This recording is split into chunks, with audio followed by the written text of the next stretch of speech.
This story is titled, "When I was serving in Kurdistan, my little girl's voice trembled over the satellite phone. Daddy, Mommy let the mayor into her bed, and his intentions are not just for her." Hey everyone, I'm Lucas Bennett, 44 years old, and until recently, I thought I was living what most would call a perfect life. I work as an aerospace systems engineer for a major defense contractor, but I also serve as a captain in the National Guard, which is why I was deployed in Kurdistan when my world fell apart. Before everything went wrong, I had what I considered to be the perfect family. I'd been married to Isabel for 19 years, and together we had an amazing 16-year-old daughter named Grace. Isabel and I had always had a rock-solid marriage. Even during my deployments, our relationship was full of warmth and passion, and I never had any reason to doubt her loyalty. That is, until now. It was a cold October evening when I received an urgent video call from Grace. The connection was grainy, making it difficult to hear her clearly, but I could tell immediately from her trembling voice that something was seriously wrong. As the patchy satellite connection stabilized, I began to make out what she was saying. "Dad, I need to tell you something," she said, her voice shaking.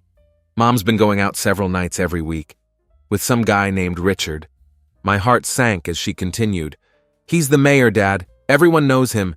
He drives around in that fancy BMW with his private driver." The fear in her voice was unmistakable as she described the situation. "I don't know what to do. She thinks I don't know, but I've seen them together." I tried to maintain my composure, even as my own heart was racing. "I promise I'll come home as soon as possible," I told her, trying to sound calmer than I felt. "We need to handle this carefully, Grace. Let's not jump to conclusions yet." After reassuring her as best I could, I ended the call feeling like my entire world was crashing down around me. Isabel is 41, but she still looks much younger. She's still the most beautiful woman I've ever known. Standing 5'7" inches with curves that somehow got better after childbirth, her light auburn hair falling to her shoulders, and those hazel eyes that used to light up whenever she smiled at me.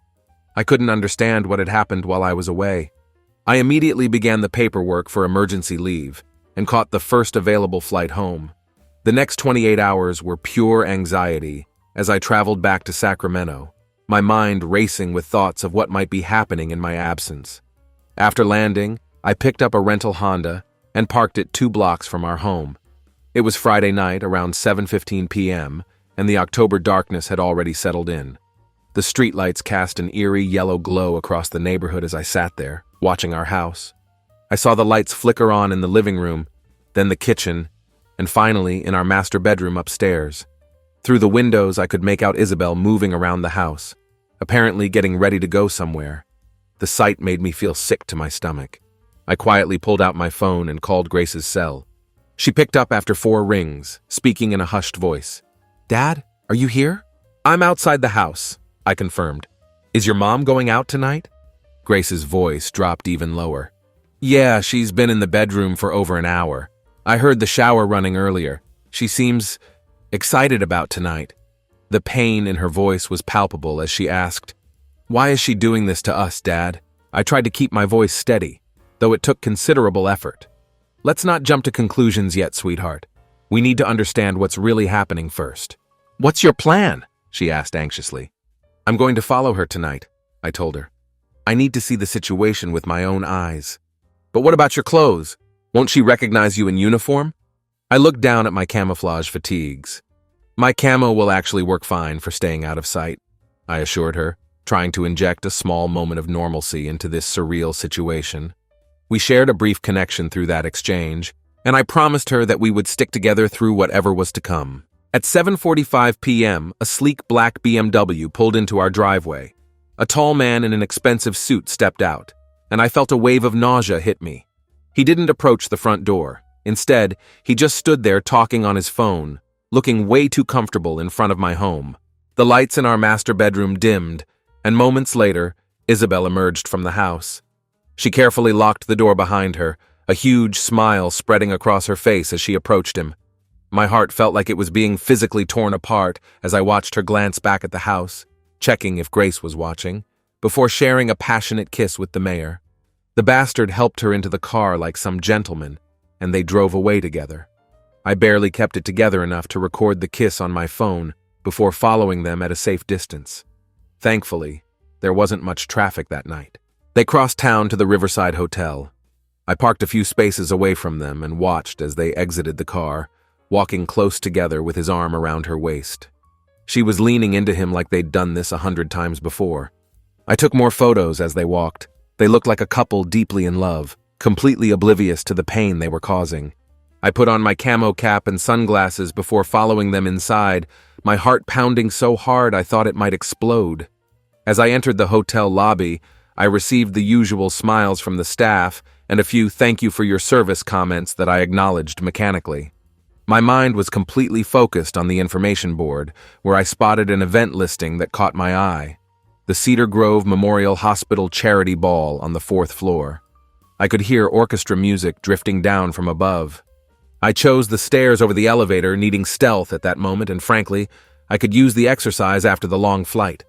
I climbed to the 4th floor and followed the music until I easily found the grand ballroom.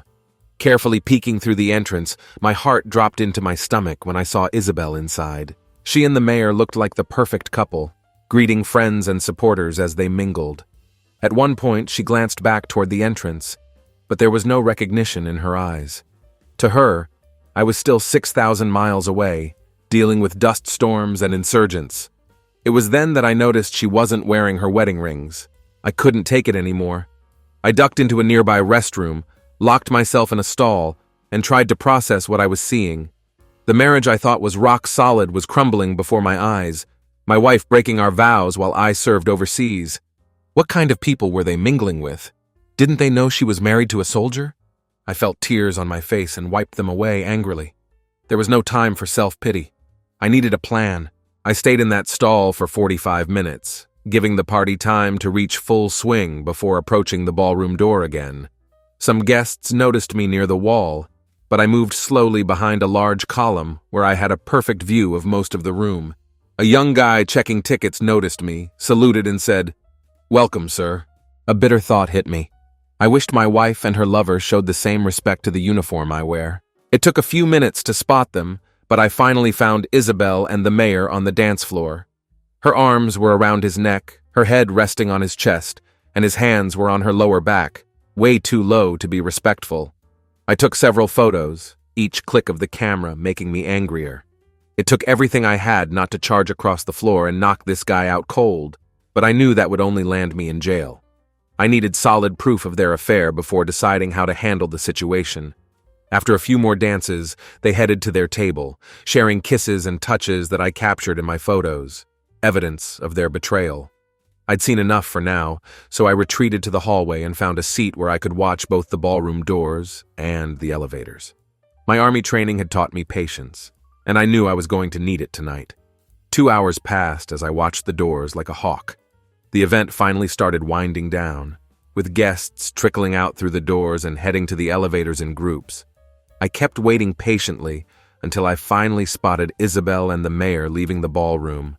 They stood just outside the doors, chatting and smiling at each other, looking disgustingly happy.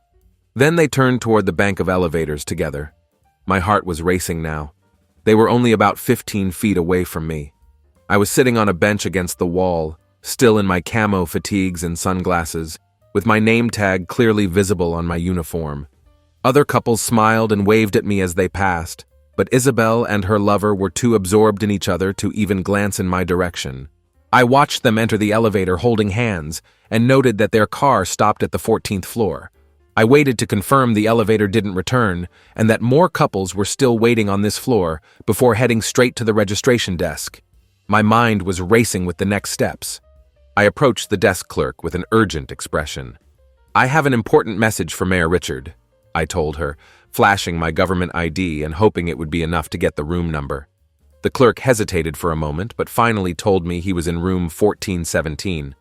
I thanked her quickly and took the elevator up, my heart pounding as I located the room on the 14th floor. After checking the hallway carefully to ensure no one else was around, I pressed my ear against the door. I could hear soft conversation inside, but not enough to make out what they were saying. I moved down the hall quickly, found the stairwell door, and secured it with my handkerchief to make sure it wouldn't lock. Checking my watch, I saw it was already midnight. I remembered Grace had mentioned that her mom usually came home between 2 o'clock and 3 a.m., sometimes as late as 7 a.m. I was in for a long night ahead, but I thanked God for my military training, which had taught me the value of patience. I positioned myself where I could see room 1417 through the window in the stairwell door. I was determined not to miss them leaving. I tried to keep my mind focused, but my thoughts kept drifting to Isabel with him, the man who was now sharing intimacy that she had promised only to me. My heart felt completely shattered, like my whole life was spiraling into a dark pit full of rejection and humiliation.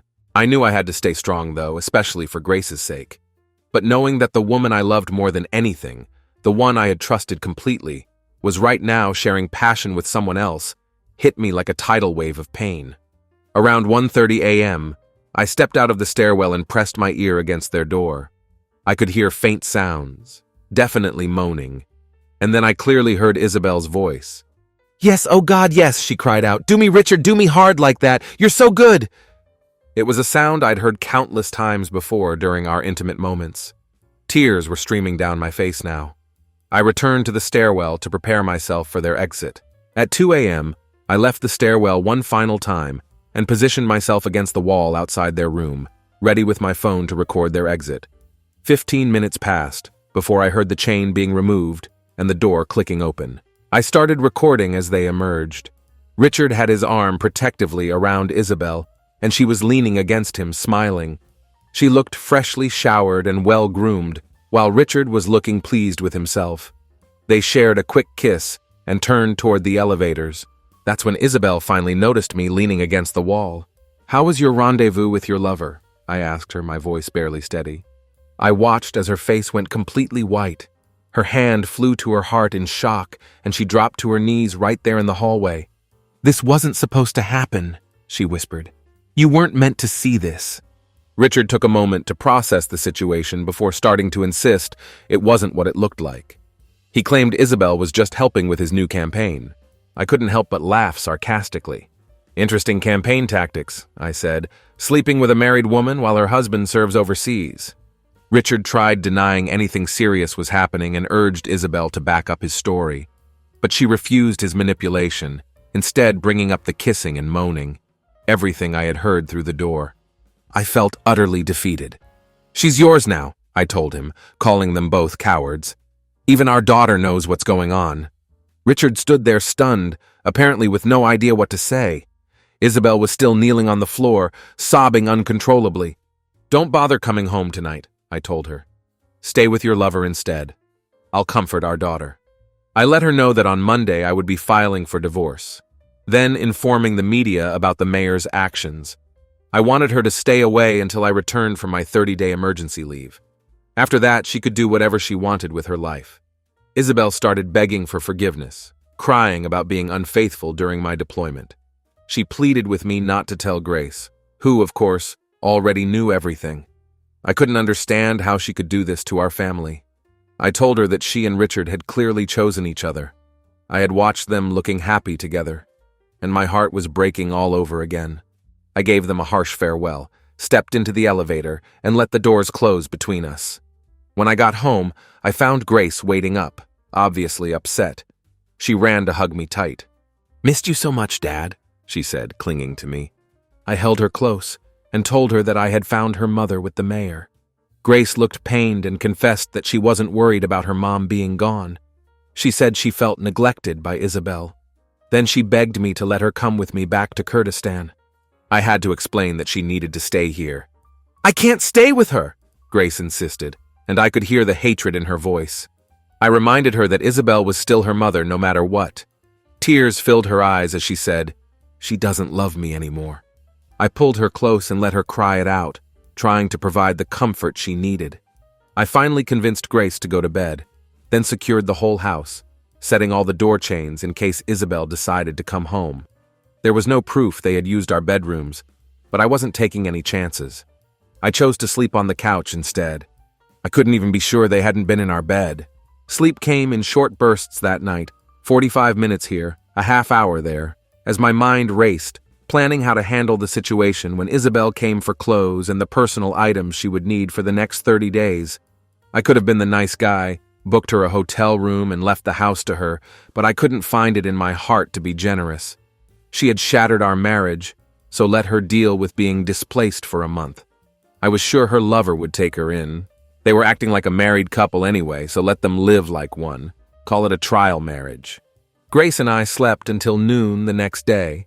I woke up first, made coffee, and fixed scrambled eggs and wheat toast.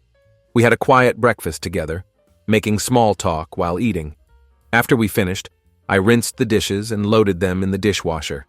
The phone suddenly rang, and Grace and I exchanged looks. She answered. It was Isabel. I could see skepticism all over Grace's face as she talked to her mother, her voice full of doubt about Isabel's sincerity. She brought up the ongoing affair with Richard, pointing out that it wasn't a one-time mistake. I was the one who told Dad to come home, Grace said, her voice getting angrier. You've neglected us for your obsession with him. Isabel apparently begged her not to hurt the mayor, but Grace refused to comply. I could see disappointment all over her face. After the call ended, Grace said her mom seemed confused and didn't understand the severity of the situation. I'm worried she doesn't realize how serious this is, she told me. She doesn't get why you don't want her back. I assured Grace that her mother's understanding would come when the consequences hit. The rest of the day passed quietly as we tried to distract ourselves from thoughts of Isabel and the mayor. We discussed Grace's future plans, but she was worried about staying in town, concerned about her friends' reactions to her mother's actions. Real friends will stand by you, I assured her, but she wasn't convinced. We decided to call my mother to see if Grace could stay with her until my deployment ended, hopefully in 5 or 6 months. Late that afternoon, the phone rang again. It was Isabel. I answered, but immediately heard her pleading voice, Lucas, oh Lucas, please give me a chance to explain. A mix of anger and confusion hit me, and I passed the phone to Grace without saying a word. What, Mom? Grace's voice was hard as ice as she held the phone away from her ear. I could hear Isabel's frantic pleas even from where I stood. Isabel insisted on speaking to me despite Grace's resistance. Grace demanded an explanation for the past 6 months of betrayal, accusing her mother of destroying our family. Isabel defended herself, claiming she never meant to hurt anyone. Grace continued expressing her disappointment with anger clear in her voice. I could hear Isabel crying through the phone as she said she loved us both. Grace scoffed at this. How can you say that? She demanded. You've been with Richard this whole time. Isabel quietly asked for her personal items, saying she needed clothes and her birth control pills. Her voice was full of regret and frustration. Grace couldn't help but interject sarcastically. Wouldn't want to get pregnant with the mayor's baby. That would be inconvenient, wouldn't it? She hinted at packing Isabel's belongings and suggested her mom might need makeup to maintain her appearance as a town social figure. Your stuff will be left at the curb for pickup, Grace said, her voice staying ice cold. After ending the call, Grace burst into tears. I wrapped my arms around her, trying to provide comfort. I acknowledged that she had been tough on her mom, but that I understood her anger. We'll get through this together, I promised, giving her another hug before stepping away to gather Isabel's things. I retreated to my office and started strategic planning, using my military training to meticulously plan the next steps. I viewed the situation as a tactical battle. The tasks were straightforward. Hire a divorce lawyer, cancel our joint credit cards and get separate cards for me and Grace, change the life insurance beneficiaries, change retirement plans to list Grace as the beneficiary, and transfer half of our funds to new accounts only accessible by us. Dealing with Mayor Richard, that was the bigger challenge. He deserved punishment for his actions, and I was determined to expose him as the cowardly, wife-stealing bastard he truly was. Later that evening, around 8 p.m., I received a phone call at home. This is Lucas Bennett, I answered. The caller introduced himself as William Parker, a city councilman and friend of Mayor Richard.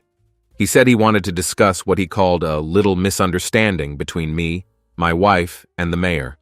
His choice of words made my blood boil, especially given the gravity of the situation. William thought there was no need for harsh language, claiming it was just a late-night gathering between consenting adults who might have had too many drinks. He sounded hopeful that a discussion could resolve everything. I countered his optimism immediately. The mayor's been having an affair with my wife for 6 months, I told him bluntly. William acknowledged the difficulty of the situation, but hoped we could find a resolution that would be beneficial for everyone. I pressed him on that point. Who exactly is everyone? I asked. My primary concern is my daughter, I don't care about anyone else's concerns. William expressed worry about the mayor's influence in the community and the potential consequences for anyone who harmed his reputation. I snapped back, asking if that was a threat. Just stating the reality of the situation, he replied smoothly. He said he'd hate to see harm come to me or my loved ones. I leaned into the phone. Listen carefully, I said. I told him I'd spent the past 6 months dealing with insurgents in Kurdistan and wouldn't back down from someone like Richard, who I considered a dishonorable wife-stealer. I made it clear that neither he nor the mayor had ever faced someone like me. I told William I wasn't intimidated by their influence and warned him about the consequences of challenging me. I pointed out that Isabel had failed to inform the mayor about the consequences of getting involved with her. I mentioned my extensive network of former military personnel within a 100-mile radius, all of whom hate people who prey on deployed soldiers' spouses. I advised William to distance himself from Richard if he valued his well-being and hinted at what was coming for the mayor. William tried negotiating, suggesting that a substantial amount of money could resolve the matter. I dismissed his proposal with pure fury, expressing my deep anger at Richard for exploiting my wife during my deployment. I made it crystal clear that no amount of money could heal the wounds inflicted on my daughter and me. The only satisfaction would be them experiencing the same pain they had caused us. I authorized William to relay this message to the mayor. He seemed genuinely worried now, acknowledging the potential fallout and seeking a resolution to minimize the damage. I told him exactly what needed to happen: a public confession of the affair and the mayor's resignation. Nothing less would satisfy me. Otherwise, I would expose everything and seek my own retribution. William seemed surprised by my serious demeanor. I reassured him of my resolve before excusing myself to make dinner for Grace. She returned from the garage and said she'd put her mom's belongings by the curb. They had already been picked up by someone in a black BMW. I made a joke about her clothes ending up at Goodwill if the wrong person took them. I mentioned that I had packed Isabel's everyday clothes but felt weird about her fancy nightgowns, especially some provocative lingerie I had found. Grace nodded in understanding. I told her she would need to address this with her mom, and she said she would when the time felt right. The weekend passed quietly, with Grace helping with the laundry while I focused on my plan to expose Mayor Richard. On Monday morning, I contacted my friend at the newspaper, Benjamin Wells, a former sergeant from my National Guard unit. We met for coffee at Randy's diner. Benjamin greeted me warmly. During our conversation, I shared information about Richard, telling him about the affair with a deployed soldier's wife. I didn't reveal the soldier's identity, emphasizing the situation's sensitivity. I stressed that, in the soldier's position, I wouldn't want such a betrayal becoming public. I shared my observations of Richard's interactions with the soldier's wife and let Benjamin decide how to proceed. I informed him that, contrary to rumors, the woman wasn't separated or divorcing. Her husband had just discovered the situation. Benjamin was worried about making unfounded accusations against the mayor and the potential legal consequences. When he asked about evidence, I showed him the pictures and videos I had captured, requesting that the woman's identity be partially obscured. Benjamin looked uneasy but understood the implications of the situation. I conveyed my determination, knowing the truth would eventually emerge, and prepared to face the shame that came with it. I explained that while Richard carried on with my wife, I was thousands of miles away, completely unaware of what was happening. I emphasized the profound betrayal of taking advantage of a soldier's absence through an affair with his spouse. Benjamin offered to investigate deeper. After confirming the affair had lasted throughout my deployment, I transferred the evidence to his phone. We shared a moment remembering fallen comrades before parting with a firm handshake. I then turned my attention to finding a divorce lawyer. After reviewing several options, I settled on Patricia Collins, ESQ, and made an afternoon appointment. When I arrived at her office, I was surprised to discover that Patricia Collins was a 52-year-old woman with a no-nonsense attitude. She wasted no time asking how she could help. I explained that I was seeking a divorce and warned that it wouldn't be amicable due to my wife's affair with the town mayor. Patricia dropped her pen in shock when I confirmed it was Mayor Richard. I began recounting the entire situation. For the next half hour, Patricia listened intently, taking detailed notes and pausing occasionally for clarifying questions. When I mentioned Grace, Patricia asked about her feelings on the matter. I shared that she was deeply upset and reluctant to stay with her mother during my deployment. Given Grace's age and preferences, Patricia suggested having her stay with my grandmother. I agreed and planned to contact my mother to arrange everything. Our discussion continued for almost a full hour as I outlined our financial situation. Patricia advised considering a resolution with Isabel, but I explained that witnessing the intimacy between her and the mayor had destroyed any chance of reconciliation. I insisted she prepare the divorce papers immediately. Over the following week, Isabel tried reaching me 5 times. I kept our conversations short, but promised to keep her updated. By Friday, Patricia informed me that the divorce papers were ready and asked where they should be served. I decided to invite Isabel to the house the following Monday at 2 p.m., while Grace was at school. I called Isabel's cell to set up the meeting. She tried engaging immediately, ready to explain her actions, but I interrupted her, telling her she would have a chance to speak on Monday. When Isabel arrived a few minutes early, we took seats at the kitchen table. Seeing her stirred complicated emotions, she still looked beautiful despite everything. I offered her coffee, but she declined, asking only for water. I acknowledged her desire to talk and assured her she would have the opportunity, but I made it clear that someone would be arriving shortly to serve the divorce papers. I watched all color drain from her face. I told her I didn't want this any more than I wanted her affair with Richard, but it seemed neither of us was getting what we wanted. She begged for a chance to explain, expressing hope for a resolution. I reluctantly agreed to listen. Isabel started recounting everything, how she had worked on Richard's election campaign and developed a friendship during my deployment. She was feeling lonely and depressed and found comfort in his company. She remembered a specific dinner event where Richard had suggested she use her maiden name and asked her to leave her wedding rings at home to avoid rumors. At the time, she didn't think much of it, but now she realized that removing her rings had been a huge mistake. That night, she mingled with many people who all saw her as a single woman. When I pressed for details about the affair's start, Isabel admitted it wasn't immediate. It began after a night of close dancing that ended with a goodnight kiss as Richard dropped her home. She tried justifying her actions, talking about her loneliness and the allure of being treated like royalty by a prominent community figure. I confronted her directly, asking how she could betray me while I was fighting for our country. She admitted to her mistakes, revealing her confusion and longing in my absence. She had found comfort in Richard's companionship, which temporarily eased her loneliness. Isabel confessed that their outings became more frequent, with them seeing each other 2 to 3 times a week. One evening, after a romantic dinner, Richard invited her to his place. She hesitated at first, but ultimately agreed. Later, she felt remorse and insisted Richard take her home. After ending things with him, she expressed her love for me but revealed she'd started reconsidering her decision.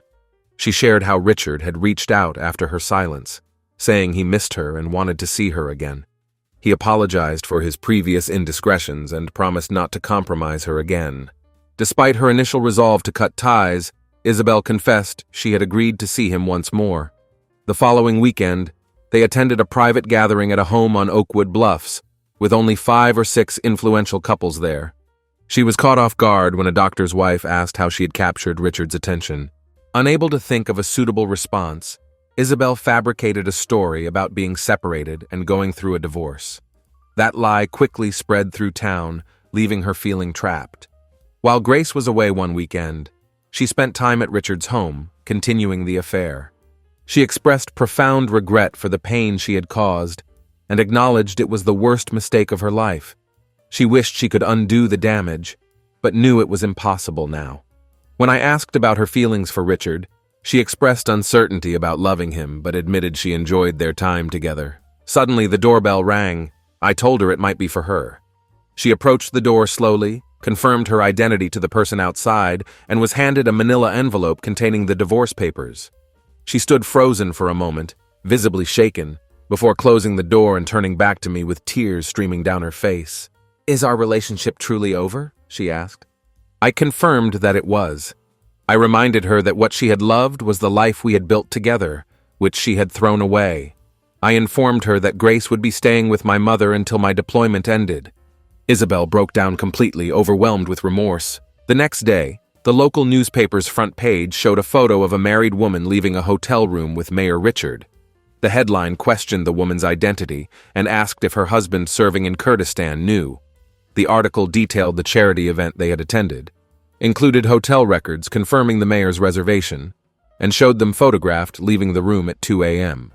It mentioned unconfirmed rumors of their regular meetings over the past 6 months while her husband was deployed.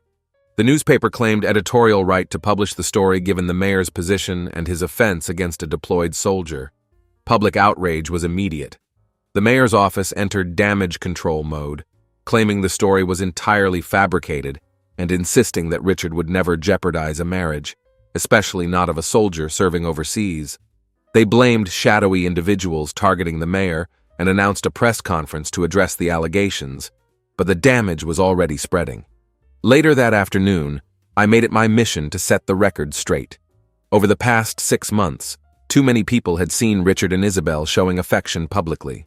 One by one, his friends and supporters started distancing themselves.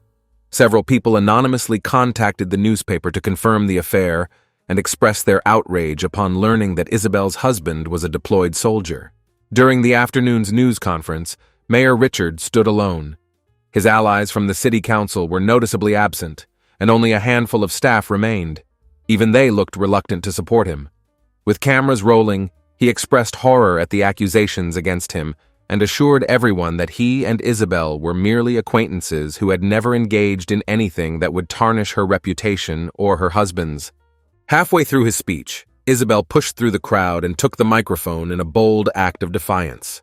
"My name is Isabel Bennett," she announced. "I am the wife of Army Captain Lucas Bennett. For the past 6 months, I have been having an affair with Mayor Richard." Richard tried dismissing her claim, insisting he didn't know her and labeling her a liar. Undeterred, Isabel confronted him with tears in her eyes, expressing her shame and heartbreak. She accused him of pursuing her despite knowing she was married and that her husband was stationed in Kurdistan. She tearfully apologized to me through the TV cameras, then walked away, leaving chaos in her wake. Reporters bombarded the mayor with questions, but he turned and stormed back into City Hall.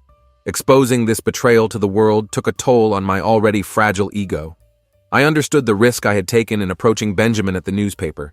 The following day, the council president announced Richard's resignation, declaring that the council would govern until a new mayoral election could be held. I should have felt satisfaction at the outcome, but instead, I was engulfed by overwhelming emptiness and loneliness, missing Isabel more than I ever thought possible. That afternoon, my reporter friend called to tell me that Richard had packed up and left town with no forwarding address, while Isabel had remained behind. In the final days of my leave, I dedicated my time to Grace. I allowed Isabel to move back into our home while I took Grace to my mother's house 60 miles away in Pine Valley. I enrolled her in a new school there and promised to return for her as soon as my deployment ended. The following week, I boarded a plane back to Kurdistan, my heart blazing with anger that I planned to unleash on the enemy lurking in the desert. A few weeks later, I heard the news that Isabel had moved in with Richard, and both had vanished from town completely. I eventually returned from Kurdistan, but I wasn't the same man who had left. I suffered critical injuries during my service, losing my left leg in an ambush. Grace helped me navigate my recovery. Now I work as an aerospace systems engineer for a large defense contractor and live with my daughter. Occasionally, I share my story about the challenges faced by soldiers who served overseas, speaking about the emotional scars that linger long after the physical ones have healed.